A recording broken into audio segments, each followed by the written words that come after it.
من شرور أنفسنا ومن سيئات أعمالنا من يهده الله فلا مضل له ومن يضلله فلا هادي له ونشهد أن سيدنا حبيبنا محمدا عبده ورسوله أما بعد أعوذ بالله من الشيطان الرجيم بسم الله الرحمن الرحيم ألا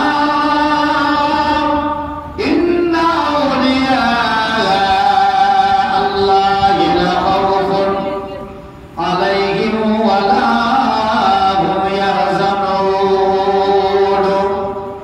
صدق الله المولانا العظيم وصدق رسوله النبي الكريم ونحن على ذلك من الشاهدين والشاكرين والحمد لله رب العالمين সমস্ত দাবি প্রশংসা আছে মহান রব্বুল আলামিনের জন্য তারপরে আপনার নবী আমার নবী সারা কুল কায়নাতের নবী জনাবে মুহাম্মদুর রাসূলুল্লাহ সাল্লাল্লাহু আলাইহি সাল্লামের উপর লাখ লাখ সালাম ও দরুদ বর্ষিত হোক অর্পিত হোক নাযিল হোক জোরে শুনে মুহাম্মদের শহীদ বলে আল্লাহু আমিন। ব্রাদার ইসলাম পবিত্র সভা পবিত্র এই মাহফিল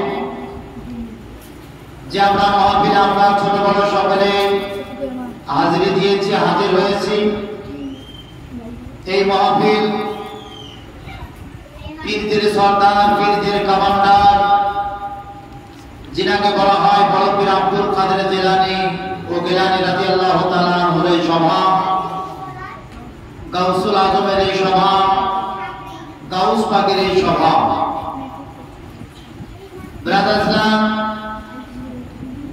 আল্লাহ পাক পরবর্তীকালে রব্বুল আলামিন কোরআন এলান করেছেন যে আলা ইন্না আউলিয়া আল্লাহ লা খাউফুন আলাইহিম ওয়া লা হুম ইয়াহজানুন। আল্লাহ বলেন যে ওলিদেরকে আমি এতটা পাওয়ার দিয়েছি এতটা ক্ষমতা দিয়েছি যে ওলিরা দুনিয়ার বুকে যে রূপ দেখতে পান অন্ধকার কবরে এমনকি যাওয়ার পরও সেই রূপ দেখতে পান। জোরে বলেন সুবহানাল্লাহ, আরেকটু জোরে বলেন সুবহানাল্লাহ। আমরা পীরপন্থী মুসলমান, নবীকে মাননেওয়ালা মুসলমান, আমরা হচ্ছে নবীর দিওয়ানা। আমরা নবীকে কোনোদিন ভুলব না। আমরা রাসূলের দিওয়ানা, আমরা রাসূলকে কোনোদিন ভুলব না। আমরা বলছি ওলির দিওয়ানা, আমরা ওলি কখনো ভুলব না। জোরে বলেন সুবহানাল্লাহ। ব্রাদার ইসলাম বাবা ভাইরা আমার আম্মা জানেরা বড় পীর আব্দুল কাদের জিলানী রাদিয়াল্লাহু তাআলা আনহু যার বাবা একজন বিখ্যাত আল্লাহর ওলি। বাপজি বলতে চাই, জানাতে চাই আল্লাহর ওলির দরবারে যিনারা এক এক করে জীবন দিয়ে গিয়েছেন, আল্লাহর ওলির দরবারে থেকে তারা ওলিকে কোনদিন যেন তারা ধোঁকা দিতে পারে না। কেননা ভাবছি আপনারা শুনেছে আল্লাহর ওলি বড় পীর আব্দুল কাদের জিলানী রাহমাতুল্লাহ আলাইহি একদিন যারা আসরের নামাজ যারা বাবা আদায় করতেছিলেন, আসরের নামাজ যারা পড়ছেন, নামাজে যারা বাবা দাঁড়িয়ে গেছে, এমন একটা চোর এমন একটা ডাকাত যারা বাবা মনে মনে চিন্তা করলো আরে আব্দুল কাদের জিলানী ওই দেখো নামাজ পড়ার জন্য দাঁড়িয়ে গেছে, আমরা যদি ওইখান থেকে তার বাড়িতে যদি চলে যাই, তার বাড়িতে যদি আমরা প্রবেশ হয়ে যাই, ঢুকে যাই, আব্দুল কাদের জিলানীর বাড়ি থেকে আমরা যদি মালপাতি নিয়ে চলে আসি, আব্দুল কাদের জিলানী নামাজ ছাড়বেন না এবং আমাদেরকে যেন ধরতে পারবেন না। ও ভাবছি সেই সময় কি করা হয়েছিল, আল্লাহ নবী বড় পীর আব্দুল কাদের জিলানী গাউসুল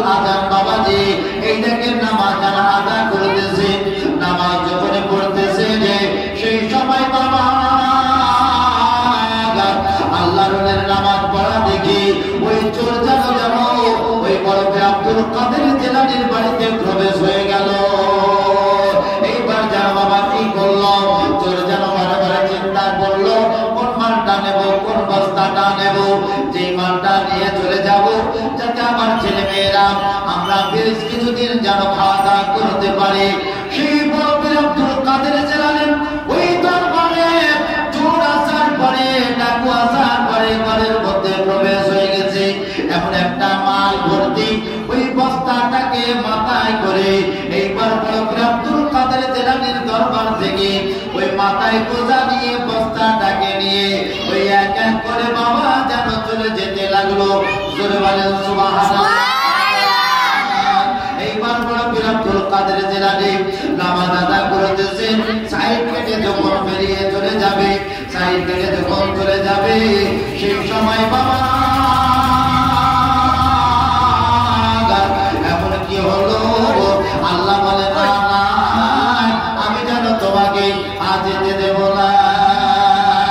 তুমি যদি এখান থেকে চলে যাও, তুমি যদি চলে যাও, আমার বড় পীর আব্দুল কাদের জিলানী এমন একটা টাইম আসবে, সময় আসবে, আমার বড় পীর গাউসুল আজমে একটা বদনাম আসবে। এই বদনাম আমি আল্লাহ যেন করতে দেব না। জোরে বলেন সুবহানাল্লাহ।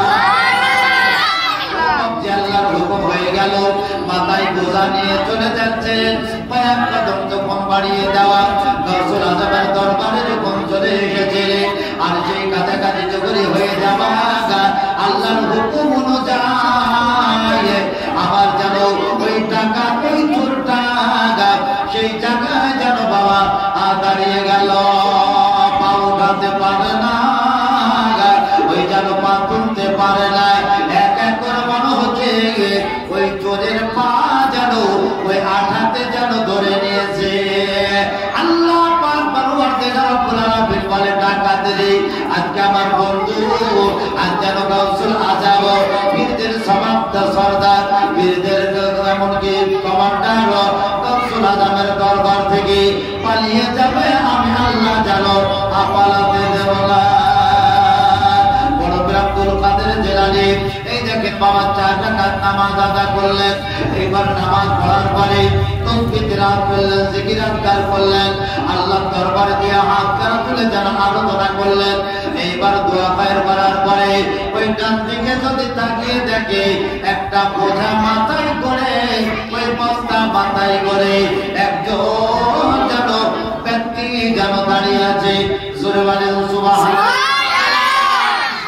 আল্লাহ বলি বড় পীর আব্দুল কাদের জিলানী জিজ্ঞাসা করলো, ভাইজান তুমি এই রূপ দাঁড়িয়ে আছো, তোমার কারণটা কি বলো, কিসের জন্য দাঁড়িয়ে আছো? এই মাথায় বোঝা নিয়ে দাঁড়িয়ে থাকো কেন? ওই মাথার বস্তাটা নিচে করে দাও, মাথার বোঝাটা নামিয়ে দাও। ওই ব্যক্তি ডাকতে বলে, হুজুর ও আল্লাহর ওলি বড় পীর আব্দুল কাদের জিলানী আমার মনের আশা যেন পূর্ণ হলো না।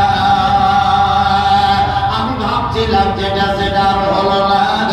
আপনার বাড়ির মাল ধরো, এই মাল ভর্তি বস্তা খানা আমি যেন নিয়ে যেতে পারলাম না।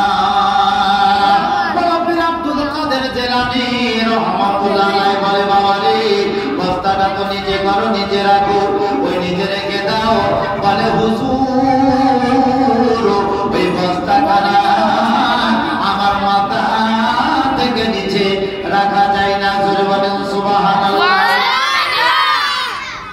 আল্লাহ গাউসুল আজম বড় পীর আব্দুল কাদের জিলানী রাদিয়াল্লাহু তাআলা আনহু ডাক দিয়ে বলে, বাবা রে আমি গাউসুল আজম বলছি তোমরা যেন বস্তাটাকে নিচে করো।